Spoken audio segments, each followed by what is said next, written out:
BC 605년경에 하나님께서는 그 당시 이스라엘 주변 국가 또 세계의 국제 질서를 새롭게 세우신 것을 역사를 통해서 알 수 있습니다.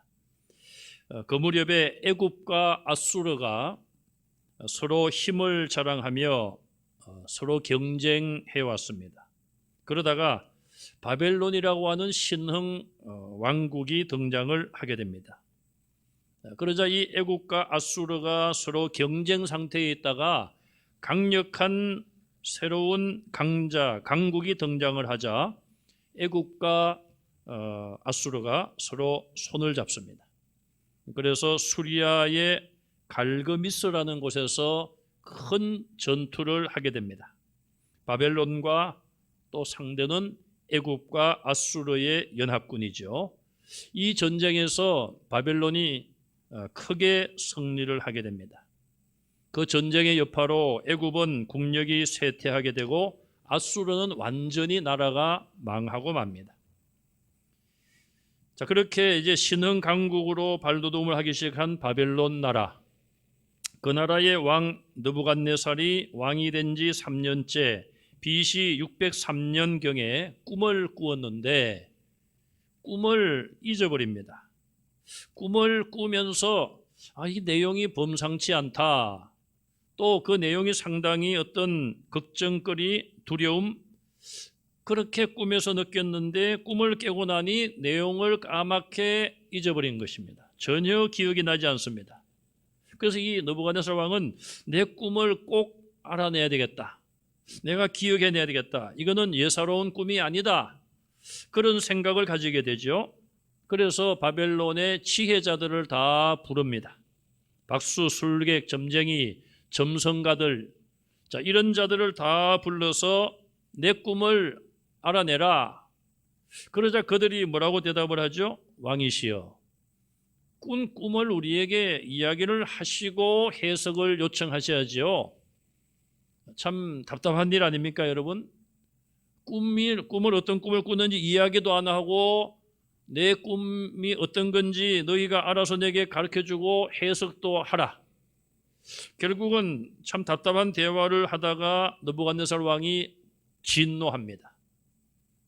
느부갓네살 왕은 왕대로 지금 답답함이 있는 거죠. 그런데 계속해서 왕이시여 꿈을 이야기해 주셔야지 우리가 해석을 하지 않겠습니까? 반복해서 말을 하자 이 왕이 분노하여 저들을 다 죽여라. 지혜자들을 다 죽여라. 그렇게 명령을 내립니다.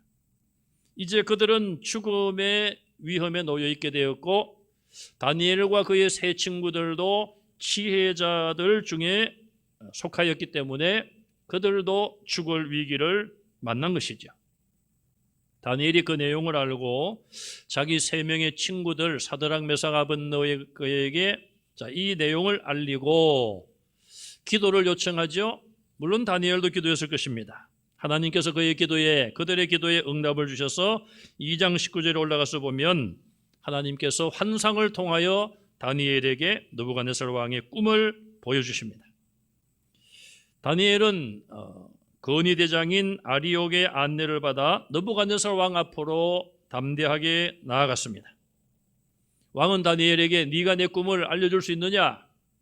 그렇게 묻자 이제 다니엘의 이야기, 다니엘이 하나님이 주신 환상을 통하여 바벨론 왕 느부갓네살의 꿈을 알게 되고 꿈에 대한 이야기를 하며 거기에 대한 해석도 오늘 본문에서 하고 있습니다.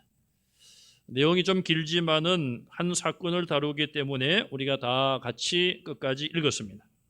자, 우리는 먼저 다니엘의 이 대답, 다니엘의 꿈에 대한 그 이야기를 하기 전에 그가 서론적으로 한 이야기가 있습니다. 첫째는 왕이 물으신 은밀한 것은 지혜자나 술객, 박수, 점쟁이 그 누구도 왕에게 가르쳐 줄 수가 없는 내용입니다.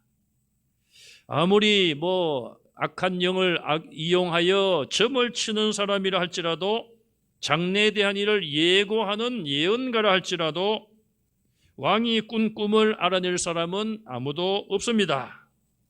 사람으로서는 알아낼 수 없다는 그런 이야기를 먼저 하죠. 그리고 여기 보면은 은밀한 것이라 그렇게 말하고 있습니다. 이것은 비밀스러운 것이기도 하죠. 사실 꿈은 참 신비로운 부분이 없지 않아 있습니다. 자, 성경에도 보면은 하나님께서 특히 구약 성경에 꿈을 통하여 하나님의 뜻을 가르쳐 주시는 경우가 있습니다. 자, 그런 경우에는 하나님이 주신 하나의 어떤 묵시적인 계시적인 성격의 꿈이 있다고 하면 하나님이 그 꿈을 꾸게 하셨으니까 하나님은 그걸 내용을 아십니다. 또 꿈을 꾼 사람도 그걸 잊어버리지 않는다면 그 내용을 알고 있습니다. 그러니 하나님이 주신 꿈이라고 가정할 때에 하나님이 알고 계시고, 꿈을 꾼 사람, 이 땅에는 꿈을 꾼 그 사람 외에는 그가 꾼 꿈을 알 수 있는 그 누구도 존재하지 않는다는 것이죠. 그 다음에 이 다니엘은 두 번째로 은밀한 비밀스러운 것을 나타내실 분은 하나님밖에 없습니다. 그렇게 이야기를 하고 있습니다. 오직 은밀한 것을 나타내시려는 하나님이시다. 다른 어떤 번역에 보면은 하나님만이 계십니다. 하나님을 먼저 이야기하면서 그분은 은밀한 것을 나타내십니다. 하나님을 앞세우고 강조한 것을 볼 수 있습니다. 또 다니엘은 하늘에 계신 하나님이라 이렇게 하나님에 대하여 설명을 합니다. 자, 우리가 밖에 나가서 이제 낮에 하늘을 쳐다보면은 참 그 하늘에 새들이 날아다니고요. 그런데 비행기도 날아다니죠. 그 위에 올라가면은 참 하늘이 어떨까? 우주선을 타고 우주 여행을 하는데 대기권을 넘어가서요.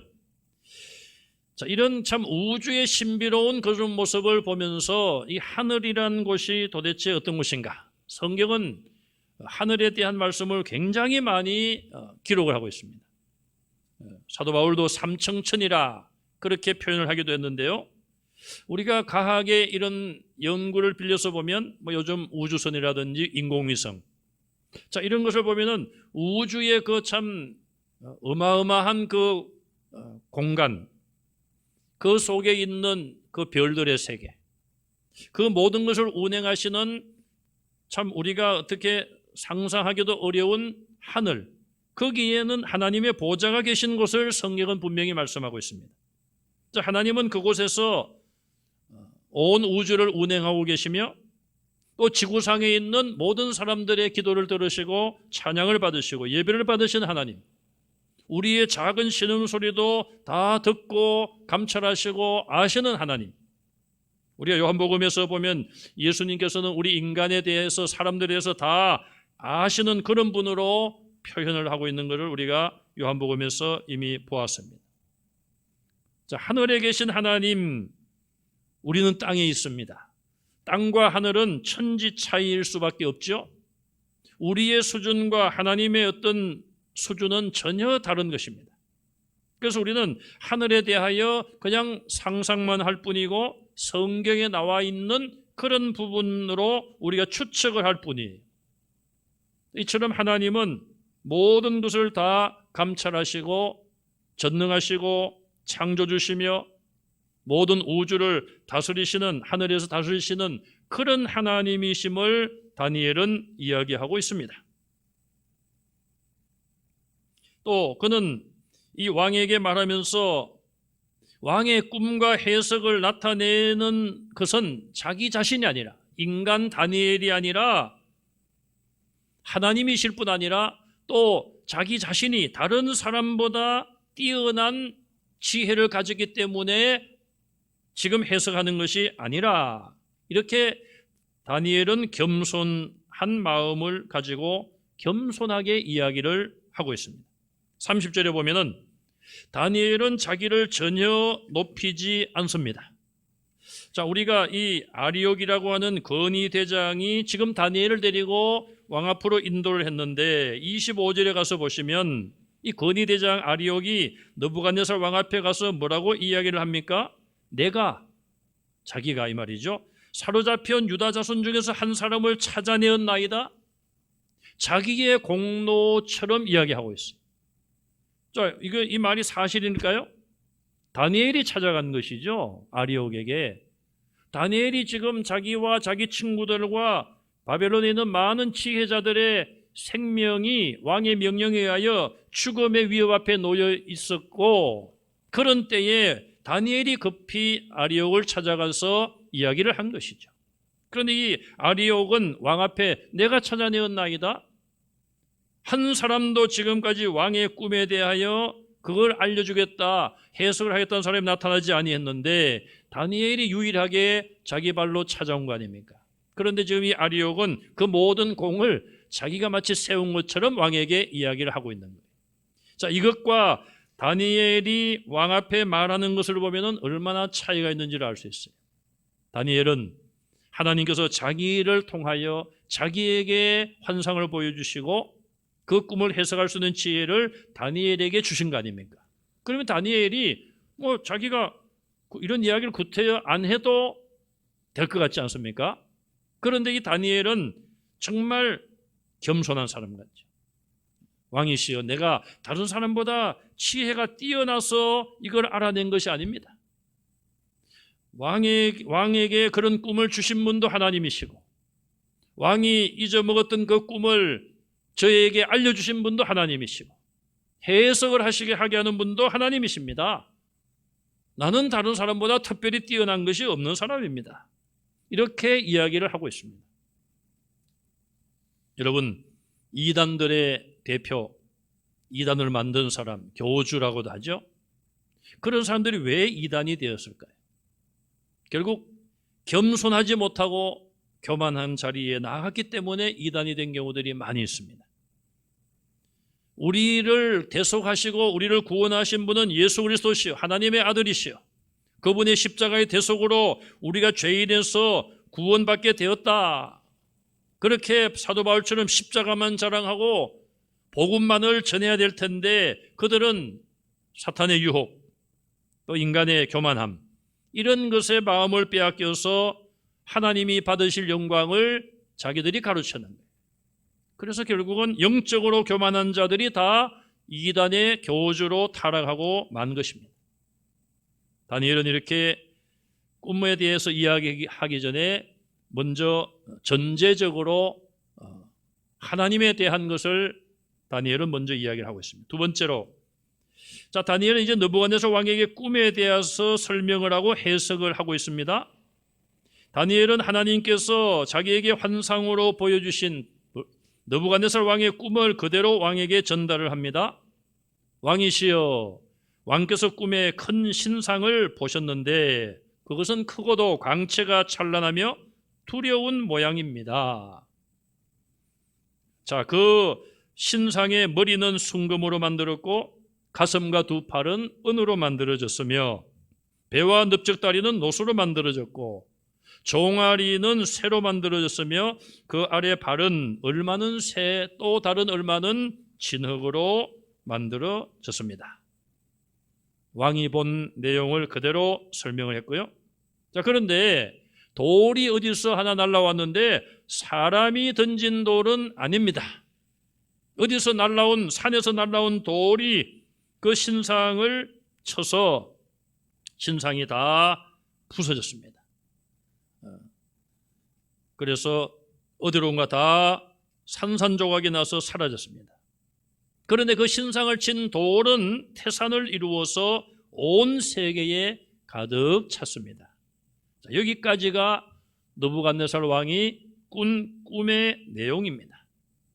느부갓네살 왕은 이 꿈의 이야기를 들으면서 얼마나 참 감탄을 했겠습니까? 속으로. 아니, 내가 꾼 꿈을 어떻게 저렇게 마치 자기가 꾼 꿈처럼 저렇게 이야기할 수 있을까? 정확함을 우리가 알 수 있습니다. 왜냐하면 느부갓네살 왕이 이 다니엘의 설명에 대하여 전혀 이의를 제기한 것이 나타나지 않습니다.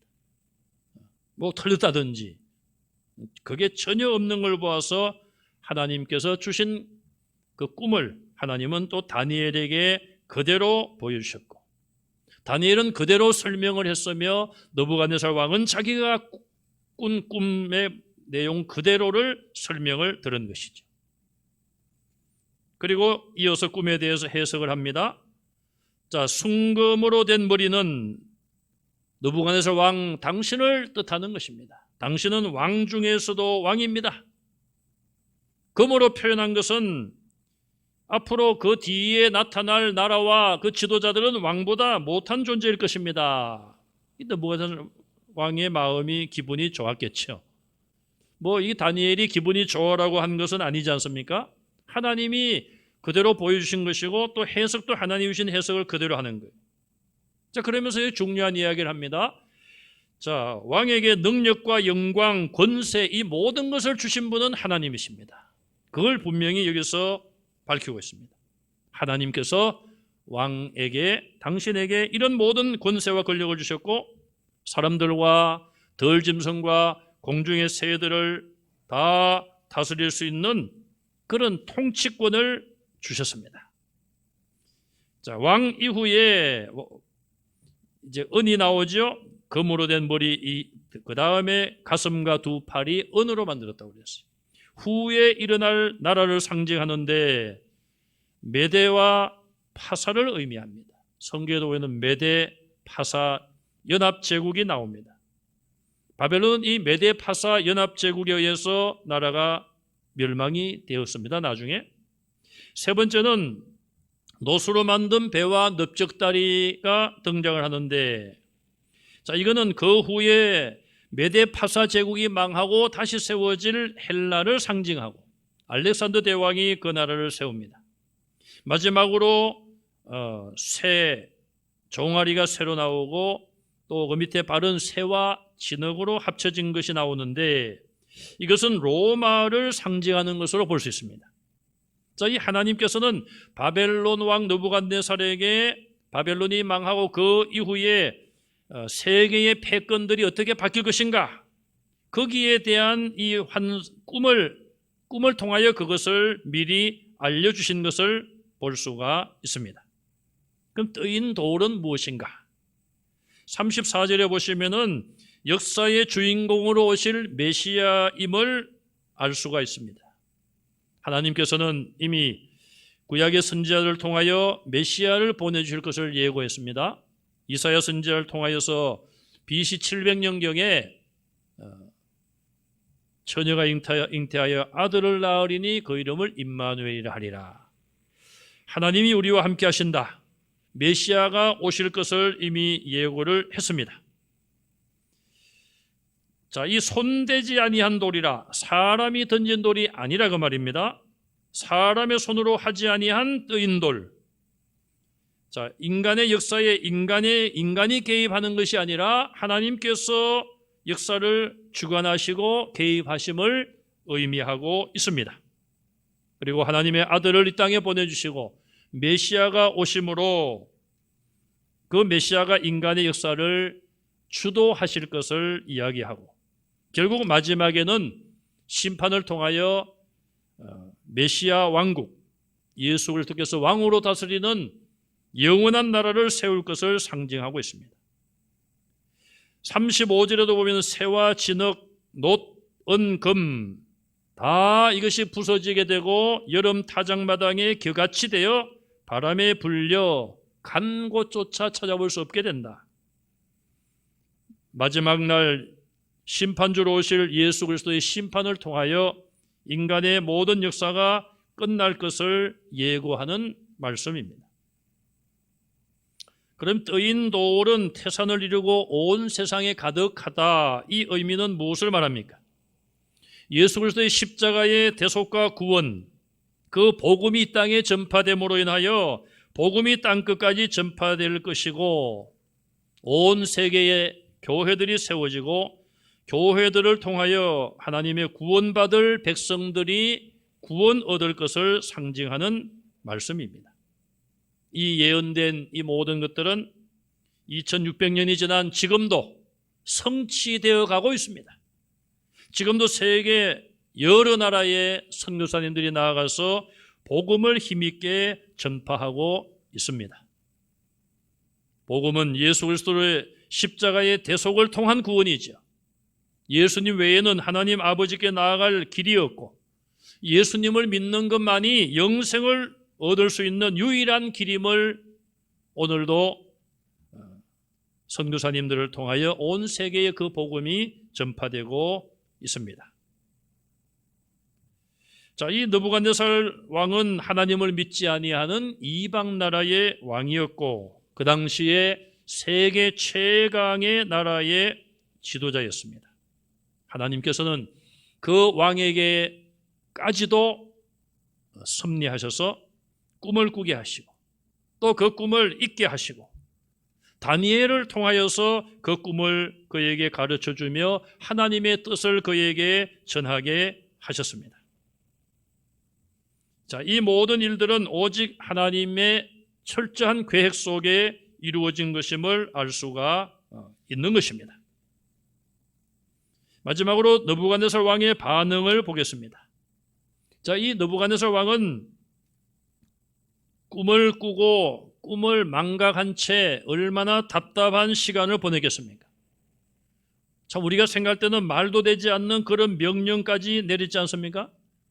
자기가 꿈을 꾸고 자기가 잊어먹고는 그 꿈에 대해서 이야기를 해달라고 무리한 요구를 하며 또 지혜자들이 말하기를 왕이시여 지금까지 아무리 왕이라도 그런 요구를 한 왕은 없었습니다.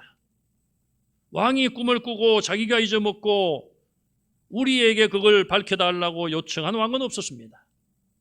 우리가 생각해도 정말 이 느부갓네살 왕은 너무나도 무지막지한 그런 일을 행했죠. 그러나 그에게 꿈을 주신 분도 하나님이시고 꿈을 잊게 하신 분도 하나님이시고 다니엘을 통하여서 하나님의 뜻을 깨닫게 하신 분도 하나님이심을 알 수가 있는 것입니다.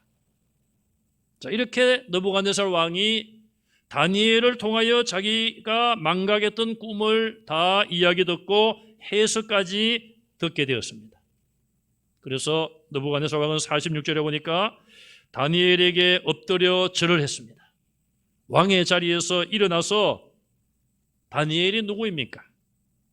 뭐 똑똑하고 지혜가 많은 사람으로 인정은 받았지만 이 바벨론의 느부갓네살 왕의 입장에서 보면 작은 유대 나라를 자기가 침략을 했고 자기 나라의 식민지 거기에서 잡아온 포로 아닙니까? 똑똑해서 왕궁에서 특별교육을 받았지만 그의 신분은 바벨론 사람이 아니에요. 외국에서 잡혀온 포로에 불과한 것이죠. 그런데 이 왕이 세계 최강의 제국의 왕이 그런 청년에게 일어나서 엎드려 절을 했다는 것. 그것은 다니엘에게 그가 엎드린 것이 아니라 다니엘이 믿는 하나님의 능력에 무릎을 꿇은 것이죠. 또 다니엘은 계속 지금 이 이야기를 하면서 처음부터 2장 18절 말씀부터 은밀한 것이다. 은밀한 것이다. 꿈이라고 말하지 않았어요. 은밀한 것이다. 2장 47절까지 사이에 보면은 9번이나 이 꿈에 대해서 은밀하다는 표현을 하고 있습니다. 다니엘이 이렇게 말하자 나중에 느부갓네살 왕도 꿈을 은밀한 것을 드러낸 것으로 하나님이 그렇게 하신 것으로 시인하고 있음을 볼 수가 있는 것입니다. 그리고 느부갓네살 왕은 다니엘에게 상을 내리죠. 다니엘을 높여 바벨론 온 지방을 다스리게 합니다. 왕궁에서 왕 밑에 왕을 제외하고는 가장 높은 지위에 앉혀서 모든 제국을 다스리게 합니다.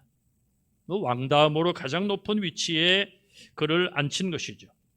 그리고 그에게 많은 선물을 베풀었습니다. 다니엘은 이렇게 높아졌지만은 그가 왕에게 한 가지 요구를 하죠. 왕이시여, 저와 같이 훌륭한 인재들이 있습니다. 그들을 등용해서 써주시면 왕에게 도움이 될 겁니다. 아마 그렇게 요청을 했겠죠. 뭐 왕이 그 말을 거절할 리가 없죠. 그래서 다니엘의 세 친구들도 등용이 됩니다. 뭐 지금으로 말하면 도지사쯤 되겠죠. 바벨론에 여러 도가 있었겠습니다마는 그 지방에 보내서 그들을 지방을 다스리는 그런 관직으로 등용을 하는 것을 볼 수가 있습니다. 다니엘과 그의 세 친구들, 나라가 망했습니다. 부모와도 이별을 했습니다. 낯선 나라에 포로로 잡혀왔습니다. 문화적인 충격, 또 언어도 잘 통하지 않는 그런 여러 가지 어려운 여건 가운데 있었습니다. 그런데도 그들은 똑똑한 사람들로 뽑혀서 왕국에서 왕의 진미를 먹고 마실 수 있는 그런 상황을 만났습니다. 그러나 다니엘과 세 친구는 어려서부터 배운 하나님의 말씀을 그들은 지키고자 하는 뜻을 정했습니다. 그래서 정말로 어려운 명령대로 할 수밖에 없는 그런 가운데서도 하나님을 향한 신앙과 또 말씀을 실천하고자 하는 그런 믿음을 그들은 끝까지 지켰습니다. 감히 왕이 내린 명령을 거역하고 왕이 먹으라고 한 음식을 거절하고 포도주를 마시지 않고 채소와 물로 그렇게 자기들의 신앙의 정절을 지켰던 것이죠. 하나님은 그들의 믿음을 귀하게 보신 것이죠. 또 한 가지는 2장 18절에 보면은 다니엘이 세 친구들에게 이야기할 때에 사람의 생명을 귀중히 여기는 그런 이야기를 합니다. 이 일로 인하여서 우리가 다 죽게 되었는데 하나님께 기도하여 지혜자들이 죽지 않도록 그렇게 우리가 기도하자. 자기들만 살려고 한 것이 아니라 이 다니엘은 이런 위기 속에서 이웃을 귀하게 여기는, 이웃의 생명을 위하는 이런 기도를 했고 이런 사랑의 마음을 품고 있습니다. 또 2장 24절에 보면은 다니엘은 건의대장에게 지혜자를 죽이지 말라고 요청을 합니다. 내가 그 꿈에 대해서 왕을 만나서 이야기할 테니 지혜자들을 죽이지 마시오. 하나님은 다니엘과 이 세 친구들이 이웃을 사랑하는 그런 마음을 또한 귀하게 보셨습니다. 이런 어려운 환경은 개인적으로나 국가적으로 언제든지 우리가 만날 수 있을 것입니다. 코로나19 바이러스 아무도 예측하지 못했던 어려움이 우리에게 찾아왔습니다. 아직은 우리가 여기에서부터 온전히 벗어나지 못한 그런 가운데 있습니다. 그러나 하나님을 향한 믿음이 우리에게서 약해져서는 안 될 것입니다. 이런 어려운 상황 속에서도 우리가 믿음을 지켜야 되고 또 예배를 향한 열정이 식어져서는 안 될 것입니다. 뉴스에 보니까요, 7월부터 이 백신을 다 접종한 분들은 예배 인원 가운데서도 예배 체한 인원에서 빼준다. 그 이야기는 정원의 20%를 지금 우리가 지키고 있습니다만은 백신을 접종하신 분들은 거기 해당이 안 된다. 그렇게 지금 어쨌든 여러분들도 그렇게 알고 계실 겁니다. 그게 속히 현실로 되기를 우리는 바라고 또 이 백신의 부작용이 생기지 않도록 우리가 기도하고요. 속히 백신이 잘 공급되어서 면역체계가 집단 면역체계가 생겨서 예배가 온전히 회복될 수 있도록 우리는 기도해야 됩니다. 자, 우리가 하나님을 향한 믿음이 약해지지 아니하고 예배를 향한 그런 열정을 우리가 하나님 앞에 가져야 돼요. 또 이웃을 향한 이런 사랑의 마음을 가지고 있을 때에 더 나아가서 다니엘과 같이 나를 내세우지 아니하고 나 스스로를 높이지 아니하고 겸손히 예수 그리스도를 높이고 사도 바울처럼 십자가만 전하고 십자가만 알기로 다짐했다는 그런 마음으로 예수 그리스도를 우리가 높일 때에 하나님은 다니엘과 이 세 친구에게 보여주신 이런 놀라운 은총을 베풀어 주실 줄로 믿습니다. 그런 은혜가 여러분들에게 또 이 나라에 또 코로나로 인하여 어려움을 당하는 세계 모든 나라에 함께 하시기를 주님의 이름으로 축원합니다.